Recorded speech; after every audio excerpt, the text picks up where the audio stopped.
अस्सलाम वालेकुम, नादिर बलोच हाजिर खिदमत हूँ एक मरतबा फिर इस्लामाबाद हाई कोर्ट से। और आज इस्लामाबाद हाई कोर्ट में डिवीजनल बेंच ने जो है इंट्रा कोर्ट अपील की समाअत की है और जिसमें इस्तदा की गई थी, प्रे की गई थी कि सरदार एजाज इसहाक का जुडिशल कमीशन बनाने से मुतालिक जो आर्डर है उसको मुअत्तल किया जाए और इस केस को सुना जाए। गो के केस का फ़ैसला महफूज हो गया है। कुछ नुकात मुखालिफ पार्टी ने जो फरीक हैं उनने उठाए, अलबत्ता इनको तो मौका नहीं मिला। हम कोशिश करेंगे कि इस व्लॉग में जान सकें। हादी अली चट्टा और तलहा और बाकी दोस्त जो हैं वो इस पूरे हमारे साथ मौजूद हैं। हादी भाई, ये बताइएगा, आज कोर्ट का मंजरनामा तो वो नहीं था कि जो 42 समातों में था, क्योंकि 42 समातों में ये होता था कि पूरी कौम देखती थी। आज कौम तो नहीं देख सकी, अलबत्ता वकला और सहाफ़ी जो थे वो उन्होंने देखा। कौन सा ऐसा नुक्ता है जिसमें एक तो ये कहा गया कि जनाब जज साहब ने सनद सुनिया ही नहीं। कामरान मुर्तज़ा साहब ने यहाँ तक कहा कि मुझे नहीं सुनेगा 45 मिनट, आखिरी दिन के जो मुझे कहा गया था वो मुझे मौका नहीं मिला। क्या वाकई ऐसा है? सर हम आज तो आपने कहा हमें सुना नहीं गया, आज तो हम नोटिस पे नहीं है, ये एडमिट अभी नहीं हुई ना नोटिस से, तो हमारा तो नहीं था, हम तो सिर्फ ऑब्जर्व कर रहे थे आज। अच्छा, लेकिन कामरान साहब ने जो ये बात की, ये सुन के मुझे बहुत हैरानगी हुई। वो सीनियर काउंसिल हैं और उनकी बड़ी इज्जत है दिल में, लेकिन जो उनकी ये बात है कि उनको सुना नहीं गया, वो एक हेयरिंग पर आए और उन्होंने आर्ग्यू किया और उसके बाद उन्होंने कहा हम करेंगे। उसके बाद से कोई 25-30 हेयरिंग्स होती रही और ये जिक्र होता रहा कि कामरान साहब आएंगे, कामरान साहब आएंगे। कामरान साहब नहीं आए और ग़ालिबन बीच में 1-2 हेयरिंग ऐसी भी थी जब कामरान साहब कोर्ट में मौजूद थे और ये केस कॉल हुआ, तो he chose not to go to the rostrum and argue this case. वो वहाँ नहीं गए, उन्होंने नहीं किया आर्ग्यू। 42nd हेयरिंग के ऊपर जब सरदार साहब ऑनरेबल कोर्ट को ये लगा कि उन्होंने इनफ एविडेंस देख लिया है और दूसरी तरफ से रिबटल जो है वो उसमें कुछ नहीं है, और ये चौथी बार रिबटल हो रहा था बाय द वे। एक दफ़ा हमने अपना केस प्लीड किया, हम पिटिशनर्स थे, हमारे बाद इन्होंने उसका जवाब दिया, रिस्पॉन्ड किया, उसके बाद हमने रिबटल दिया, हमारे रिबटल के बाद दोबारा ये बोलना चाह रहे थे और उस पर भी इन्हें अलाउ किया गया और ये बोले। जान मोहम्मद साहब ने आर्ग्यू किया और उनके दूसरे या तीसरे दिन ग़ालिबन जो है वो ऑनरेबल कोर्ट को ये महसूस हुआ कि उन्होंने इनफ एविडेंस देख लिया। केस हमारा था, हमने प्लीड करना था। हमारा केस ये था कि एक गैंग है, गैंग का एक मोडस ऑपरेंडा है, एक किस्म की दरखास्तें हैं, कंप्लेंट्स, एक किस्म की FIRs हैं, एक ही सेक्शन अट्रैक्ट हुए हैं, एक ही टाइप का almost similar 90% similar evidence circulate कर रहा है जो कि सब एक्यूज के ऊपर प्लांट किया गया। एक ही मुद्दईयान है, 25 से 28 मुद्दईयान है जो इन सब पर्चों के मुद्दई हैं। तो ये केस हमने प्लीड किया, उनको एविडेंस दिखाया और ऑनरेबल कोर्ट ने कमीशन की कॉन्स्टिट्यूशन का फैसला दिया। कमीशन के कॉन्स्टिट्यूशन के फैसले से कौन एग्रीव्ड हो सकता है? एक ऐसा कमीशन जो कि सब फरीकैन की बातें सुनेगा और एक फैक्ट फाइंडिंग करके इंक्वायरी पेश करेगा ऑनरेबल कोर्ट में भी और फेडरल गवर्नमेंट को भी। उसके बाद उस पर क्या अमल दरामद होती है या उसकी सिफारिशात क्या होती हैं, ये तो हम प्रेडिक्ट नहीं कर सकते, तो इससे कोई एग्रीव नहीं हो सकता था। लेकिन जो आर्गूमेंट किया गया वो ये किया गया कि जो ज़ेर मातहत अदालतों में केसेस चल रहे हैं उनका ट्रायल मुतासर होगा, और साथ ये कि आपके पास रेमेडी मौजूद है, वहाँ पर ये चीज़ें पेश करने के बजाय आप कमीशन की तरफ जा रहे हैं। इसको कैसे आप देखें? जो मातहत अदालतों में ट्रायल हैं, आज भी FIR 73/22 फिक्स थी ऑनरेबल जज हाकिम खान भक्कर साहब की कोर्ट में, जिसके मुद्दई हैं राव अब्दुल रहीम। आज छठी पेशी थी जब हम सुबह वहाँ गए और हमने कहा कि पिछली 5 पेशियों से मुद्दई मुकदमा जिसने इन लड़कों के ऊपर ब्लास्फेमी का इल्ज़ाम लगाया और ये 2.5 साल से ट्रायल फेस करने के लिए अडयाला में डेथ सेल्स में बंद हैं, काल कोर्ट्स में बंद हैं, तो क्या मुद्दई आज आ जाएंगे ताकि हम उन पर जिरा कर लें और ये केस अपने मंतकी इंदाम तक पहुँचे? तो आज ये मुद्दई नहीं आए, आज ही मुद्दई पेश नहीं हुए अपनी जिरा कराने के लिए राव अब्दुल रहीम। तो ट्रायल्स का तो ये हाल है। ट्रायल्स में तो एक और ट्रायल है जहाँ पे मुद्दई जी वो यहाँ थे, बट ये सुबह 9 बजे की बात है, उन्हें चाहिए था वो सुबह 9 बजे ट्रायल कोर्ट में आ जाते, और आज से नहीं, पिछली 6 हेयरिंग से वो ऐसे कर रहे हैं। अच्छा। एक और केस है जिसके अंदर आमिर जफ़र है मुद्दई, और आमिर जफ़र जो है वो पेश नहीं हो रहे, उनके अरेस्ट वारंट्स इशू हो गए हैं, पहले नॉन बेलेबल फिर नॉन बेलेबल। FIA गवाह पेश नहीं हो रहे, उनकी सैलरी अटैच हो चुकी हैं, वो अपनी गवाहियाँ कराने के लिए पेश नहीं हो रहे। ये कितनी सितम ज़रेफ़ी है कि आप किसी पे तौहीन रसालत का इल्ज़ाम लगा दें, कैपिटल पनिशमेंट का केस है, और उसके बाद आप अदालत में पेश ना हो और वो 2.5 साल जेलों में इंतजार करता रहे कि आप अदालत में पेश होकर उसके खिलाफ जो शवाहिद हैं वो पेश करेंगे। अगर कुछ शवाहिद हैं तो लाएँ। सिर्फ एक फोरेंसिक रिपोर्ट की बुनियाद पे या टेक्निकल असिस्टेंट की रिपोर्ट की बुनियाद पे लोग 2.5 साल से अंदर हैं, और ये वो रिपोर्ट्स हैं जो कि मुल्ज़मान को लड़कियां बन के अगवा करने के बाद टॉर्चर करके फ़ोन में एविडेंस प्लांट करके बनाई गई हैं। ये जो इंतखाब साहब ने कहा कि जज साहब ने वो बातें और वो फ़ैसला भी हिस्सा बना दिया जो पहले वो मार्च में कर चुके थे, महफूज कर चुके थे, उसमें TORs कर चुके थे, फिर ये सारी प्रोसीडिंग का मकसद ये था लाइव दिखाना कि उनको आप मीडिया ट्रायल कर सकें। इस आर्गूमेंट को कैसे देखें? इंतखाब साहब को वैसे उन्होंने जज का जहन भी पढ़ लिया था माशाल्लाह। मैं इंतखाब साहब को यही कह सकता हूँ कि ऐसे करतूत करने नहीं चाहिए किसी को कि जब वो लाइव दिखाए जाएँ कोर्ट में तो शर्मिंदगी हो। देखें, ऐसे काम होंगे तो शर्मिंदगी तो होगी। तो क्या समझते हैं कि आप जुडिशल कमीशन FIA की हद तक देख सकते हैं? वो तो ये भी करेंगे इसका इस्लामाबाद हाई कोर्ट का स्कोप जो है वो अमेरिका तक फैल गया माशाल्लाह। ये इंतखाब साहब के आर्गूमेंट्स थे, मैं उनके लेवल पे जाके आर्ग्यू कर नहीं सकता क्योंकि उनका लेवल इस हमारी किस्म का अदालत है। में कहा सर। जी जी, वो मैं देखें वो उस तरफ जाना नहीं चाहिए क्योंकि वो जो बात कर रहे हैं मैं वो सीनियर हैं, बुरा लगता है, लेकिन अब हम उन्हें वकालत नहीं सिखा लेकिन सकते। बिलाखिर इस्लामाबाद हाई कोर्ट का कुछ स्कोप तो होगा ना सर, उसकी जुडिक्शन तो होगी जी जी ना? बिल्कुल स्कोप है। ये 101 फैमिलीज आई हैं इस्लामाबाद हाई कोर्ट और इन्होंने कहा है कि हमारे साथ ये हुआ है, ये वफाद आमा का मामला है।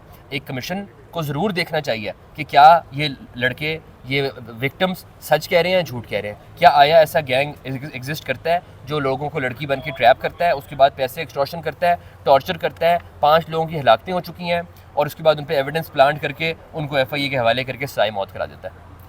तो यहाँ पर क्या ये जो मर्डर हुए हैं, जो अब्दुल्ला शाह के अलावा भी 4 मर्डर हुए हैं, जी इस हवाले से कोई तहकीकात नहीं हुई, कुछ नहीं हुआ? नहीं, यही तो इशू है कि जो इन्वेस्टिगेटिंग एजेंसी है वो खुद उसके अंदर खुद ऐसी काली भेड़ें, ऐसे अफसरान हैं जो इस गैंग का हिस्सा बन गए, उनके साथ मिल गए, उन्होंने इन्हें कवर दिया और वो इससे माली फ़ायदा भी लेते रहे, बाकी फ़ायदे भी लेते रहे और इस वजह से इनके पास और कोई रेमेडी नहीं है इसके अलावा कि कमीशन बनाया जाए क्योंकि IO वर्सेस एक्यूज हो जाता है। एक्यूज का वर्जन IO रिकॉर्ड पर नहीं लाता। चंद केसेस के अंदर जहाँ पे नंबर्स और चीज़ें हैं वहाँ पे CDRs आ गई, कुछ जगहों पर नंबर्स ओवरलैप हो गए, अकाउंट्स ओवरलैप हो गए और FIA के इन अफसरान जो एक ही अफसरान थे, चंद अफसरान थे जो इन सब केसेस को डील कर रहे थे, उनके कानों पे जूं नहीं रेंगी। उन्होंने इतना नहीं किया कि इन्वेस्टिगेशन पूरी कर लें। आपने खुद सुना सुलेमान रवान साहब को अदालत में, उन्होंने कहा कि जब सजाद साहब ने पूछा कि आपने ये 12 लोग नॉमिनेट थे तो आपने एक नेक मोहम्मद को पकड़ के ट्रायल कर दिया, बाकी कहाँ हैं? तो एक दिन उन्होंने टाइम लिया और एक दिन आगे कहा वो दोनों लाहौर में पकड़े गए हैं। वो एक डिफरेंट FIR में पकड़े गए हैं। क्या आया वो एक डिफरेंट FIR में पकड़े गए तो आप वहाँ गए और आपने उनकी गिरफ्तारी का हसूल लेने की कोशिश की कि ये मेरे केस में नॉमिनेटेड है? या अगर आपके मुताबिक ये नंबर्स अनट्रेसेबल थे या ये पाकिस्तान से बाहर थे तो इनकी सब्सक्राइबर इन्फॉर्मेशन लेने के बाद आपने 512 का चलान बनाया उनको इश्तहारी करने के बाद? इन चीज़ों का जवाब नहीं है। आपने मेटा को लिखा, वो कहते हैं मेटा हमें देता नहीं है फ्रीडम ऑफ स्पीच की वजह से ब्लास्फेमी का कंटेंट या लोगों की इन्फॉर्मेशन, और क्रॉस में वो कहते हैं ट्रायल कोर्ट में कि मैंने मेटा को लिखा ही नहीं। जब उन्होंने अटेम्प्ट ही नहीं की मेटा को लिखने की तो फिर वो ये कैसे कह रहे थे कि मैंने मेटा को लिखा और जवाब नहीं आया? आपका भी जिक्र हुआ, ईमान का भी जिक्र हुआ, उस रिपोर्ट का भी जिक्र हुआ और ज़िमनी को पेश करने का भी जिक्र हुआ। जी जी, इसको कैसे रिस्पॉन्ड करेंगे? इन्होंने आज जिक्र किया कि मैंने ज़िमनियाँ पेश कर दी अदालत में जो कि पेश नहीं की जा सकती। ये बिल्कुल दुरुस्त लीगल पोजीशन है कि वो पुलिस डॉक्यूमेंट है और काउंसिल के पास नहीं होना चाहिए। मेरे से ये सवाल और ये इस्तफसार जो आप कर रहे हैं, ये सवाल मेरे से कॉन्स्टिट्यूशनल कोर्ट ने किया था कमीशन की कॉन्स्टिट्यूशन से पहले, और मैंने उन्हें बताया कि एक इन्वेस्टिगेटिव रिपोर्ट अहमद नूरानी साहब ने की है जिसके अंदर उन्होंने ज़िमनियाँ अटैच की हैं और ये ऑनलाइन अवेलेबल हैं। आप भी चाहें तो वो लिंक है, आप उस पर जाके डाउनलोड कर सकते हैं।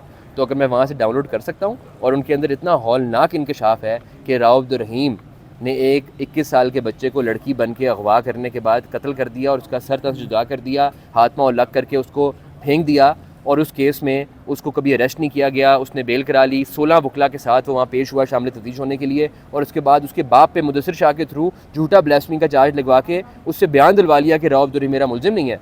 तो मैं सिर्फ इस वजह से वो अदालत में पेश ना करूँ क्योंकि इंतखाब शाह साहब को पसंद नहीं है। चलिए, बहुत शुक्रिया। आगे मैं तलावी से एक सवाल करूँगा। ये बताइएगा कि एक बात का, जिन पर इल्ज़ाम था उन्हें फरीक बनाया गया, 101 पिटीशन, ये भी कह रहे थे कि ये जो उनकी तरफ से नहीं है बाकी फैमिलीज आ गई उनको बना, इसको कैसे आर्गुमेंट करेंगे आप? देखें, इसमें एक बात उनकी तरफ से की गई कि हमें फ़रीक नहीं बनाया गया, और उसके साथ ये बात भी कह दी गई कि अगर ये ऑर्डर आ गया था तो उसके बाद दोबारा लाइव प्रोसीडिंग करने की क्या ज़रूरत थी। अब ये देखिए, इनकी अपनी दोनों बातों में तजाद है कि जब इनको पार्टी नहीं बनाया गया तो इन्होंने एक एप्लीकेशन दी, क्योंकि पार्टी ये इन्होंने बनना भी नहीं था। कमीशन किसने बनाना था? फेडरल गवर्नमेंट ने। कौन रिक्वेस्ट कर रहा था? पटिशन की फैमिलीज़। फेडरल गवर्नमेंट एक काम नहीं कर रही थी। Under article 199 Islamabad high court में एक पटिशन फ़ाइल की गई कि फेडरल गवर्नमेंट को डायरेक्ट किया जाए कि वो कमीशन बना दे। अब यहाँ पर इनको पार्टी बनाने का क्या एक सवाल था, लेकिन फिर भी इन्होंने CM दाखिल की, इन्होंने कहा हमें पार्टी बनाया जाए। इन्हें पार्टी बनाया गया, जिसके बाद इनके आर्ग्यूमेंट्स हुए, इन्होंने हमारे आर्ग्यूमेंट्स को रिबट किया और इनके एक एक वकील ने डिफरेंट, किसी ने 2 दिन लिए, किसी ने 4 दिन लिए।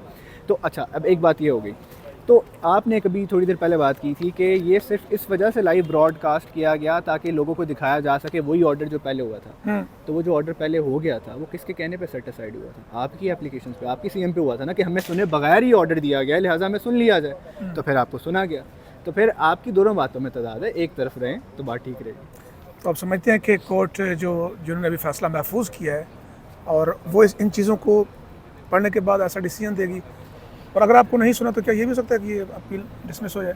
देखें, दो चीज़ें हैं यहाँ पर, टेक्निकल पॉइंट्स है। एक तो ये कोर्ट, ऑनरेबल कोर्ट की जानिब से भी क्वेश्चन पूछा गया कि क्या ये इंटरलोक्यूटरी ऑर्डर है, अगर है तो फिर उसके अगेंस्ट तो ICA मेंटेनेबल भी नहीं है। तो इस तरह सादा लफ्ज़ों में बयान किया था कि हमारा आम सुनने वाला जी जो जी, है, अगर एक इंटरिम ऑर्डर आता है, मतलब एक फ़ाइनल ऑर्डर नहीं आता, उसके फ़ाइनल ऑर्डर से पहले कोर्ट कोई ऑर्डर देती है, तो उस ऑर्डर के अगेंस्ट ICA मेंटेनेबल नहीं होती।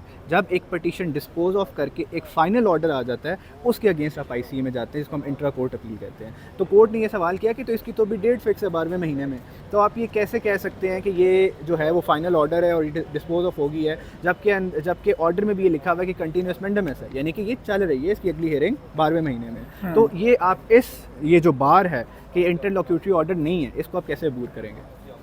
बहुत शुक्रिया, आपने गुफ्तगू सुनी। मैं चाहूँगा कि जो दूसरा फरीक है, सेनेटर कामरान मुर्तज़ा साहब जो JUI के रहनुमा भी हैं, उन्होंने जो गुफ्तगू की और कुछ मेरे सवालात थे वो जवाब दिए, वो आप आगे सुनिए ताकि उनका मौका भी आ जाए। मुझे इजाज़त दीजिए, अल्लाह हाफ़िज़। बनाना है और एक वेग किस्म का ऑर्डर पास कर लेना है। उस ऑर्डर को हमने चैलेंज किया है। अब वो DB का फ़ैसला जो है, उसके बाद जो भी आता है, अगर तो हमारी ख्वाहिश के मुताबिक या कानून के मुताबिक हुआ तो ठीक है, नहीं तो फिर उसके बाद जो भी रेमेडी अवेलेबल है। ठीक है, सर ख्वाहिश के मुताबिक या कानून के मुताबिक? मतलब इंसान की ख्वाहिश भी होती है ना। मैं समझता हूँ, मैं अगर यहाँ पे आया हूँ, कोई मैंने अपील फ़ाइल की है, तो मैं उसको अपनी कानून के मुताबिक समझ के फ़ाइल की है ना, तो वो मेरी उसमें ख्वाहिश का भी अमल दखल हो जाता है और कानून का भी अमल दखल हो जाता है। तो अगर मेरी ख्वाहिश ना होती, अगर कानून के मुताबिक ना होती, तो यकीनन मेरी ये ख्वाहिश भी ना होती। तो कानून के मुताबिक और मेरे जो है ना उसमें क्लाइंट के मफाद के मुताबिक। ठीक, अगर यहाँ से आपको रेमेडी नहीं मिलती तो फिर नेक्स्ट क्या होगा? फिर इसके बाद सुप्रीम कोर्ट होती है। हाँ, उसके बाद जो भी है, हम मतलब ये एक अदालती लड़ाई है, इसको अदालती लड़ाई की सूरत में लें, इसको किसी पॉजिटिव नेगेटिव में मत लें।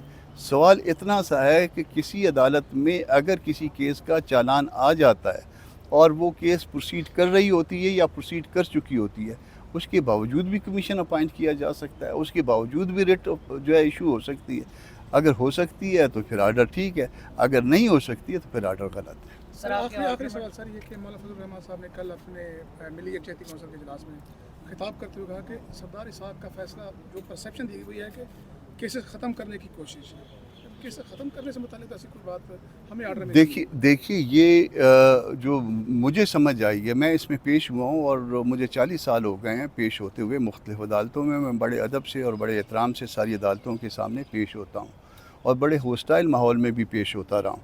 मगर जिस तरह से होस्टाइल माहौल इस केस में क्रिएट किया जाता था, मुझे उसके ऊपर दुख है।